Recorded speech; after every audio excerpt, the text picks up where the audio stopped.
Hello, lovies. Right now, I'm going with the Sacred Rebels Oracle Guidance for Living a Unique and Authentic Life by Alana Fairchild. I bought this deck years ago, but it's been quite some time since I've actually used it in a collective reading. And so that's what I'm going to do today. Instead of a 60-second read, we're doing 10 minutes. Hopefully, we can understand our current life path a little better. So, Spirit of the Holy Light, please communicate with us and allow nothing negative to interfere with our day. And we received in the world, not of the world. As you can see, I'm trying to cover her biddies. Okay, this beautiful goddess of life here, just being her best self. Okay, so going to read directly from the book. Okay, in the world, not of the world. And as you already know, it's even stated in the Bible. You are in this world, but not of this world. So always remind your truest divine nature. Okay, so let's get into this. It is safe for you to become naked with life. This doesn't necessarily mean stripping off and running wild in public. And I said that yesterday during my live. It does mean stripping back your beliefs, strongholds, and mental or emotional security blankets so that you can live with less obstruction than ever before.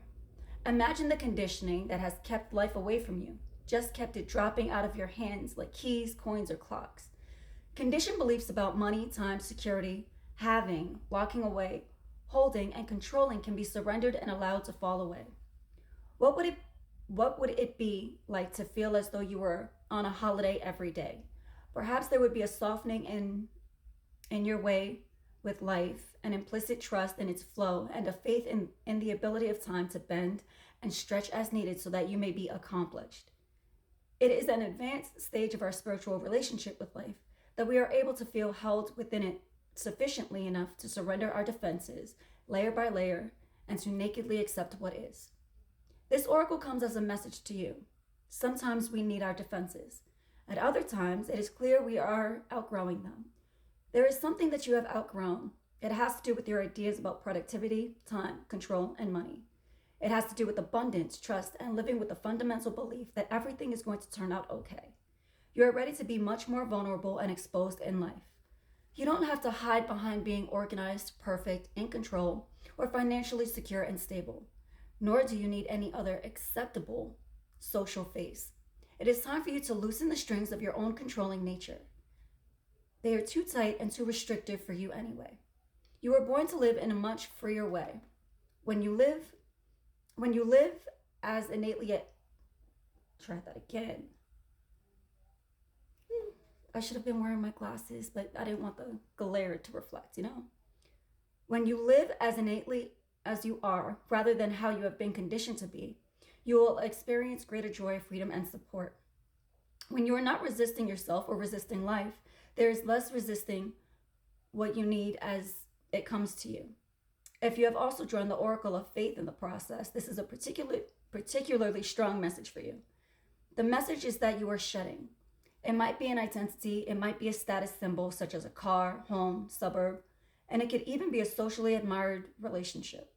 You are shedding because no matter what the appearance of things, those old forms were too constricting for you. It is almost like your spirit was trying to walk about in shoes several sizes too small. They were starting to pinch, the seams were ripping, and eventually they would fall apart completely.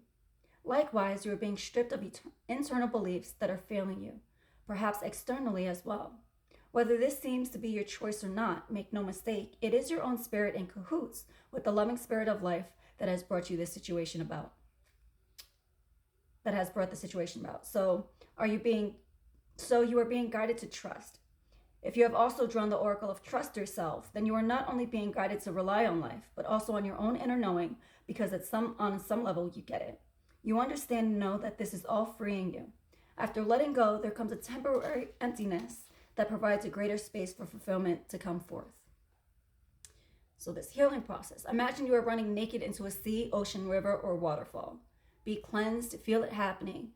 Be with it and enjoy the sensation of it. Feel freed of any weight that you no longer need, be it physical, emotional, mental, or spiritual. Let go on all levels. When you are ready, just open your eyes and rest for a few moments before going back into your day or evening. You have completed your healing process. This has been an ongoing theme. Just let go and let God. Okay? Having control over everything is not the answer. In fact, more often than not, the more control you believe you have in reality, you don't have any control. More often than not, when people are trying to control a circumstance or situation, they don't have any self-discipline. They don't have any self-control, which leaves them grasping to control outside sources. And I get that. We never want to feel like we don't have a control over a situation. We never want to feel like we're being left behind or we're left out. But the reality is, and I said this yesterday on my live, it all comes down to trusting yourself, knowing yourself. So don't worry about what you can't control. Just do your best. The great thing about being human is that we have the ability to change our minds. And changing our minds, it's a sign of growth. Okay, that's how a court case is won, right? You think someone is guilty until new evidence is provided. You take a look, you learn, you absorb the information, and you draw a new conclusion. We are not one-dimensional, two-dimensional beings. No, we aren't. So when you learn something new, you're allowed to change your mind. If you've discovered that your beliefs are no longer serving you, there's no harm in learning something new. But I'm always going to say that Jesus is King, King of all kings, God of all gods, and anything outside of that is unfulfilling. So let go, let God, and don't worry about what was. As long as you're holding on to what was, you're not leaving any room for the new to step in. I understand fear. You don't want to let go of someone you love. You don't want to let go of your job because the money's good. You don't want to let go of your social circle because they've been around forever. But the reality is, you came into this world with you and your angels, and that's how you're going to leave.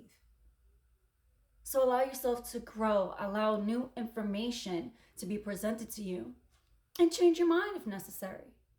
Who you were yesterday doesn't necessarily mean you have to be that person today.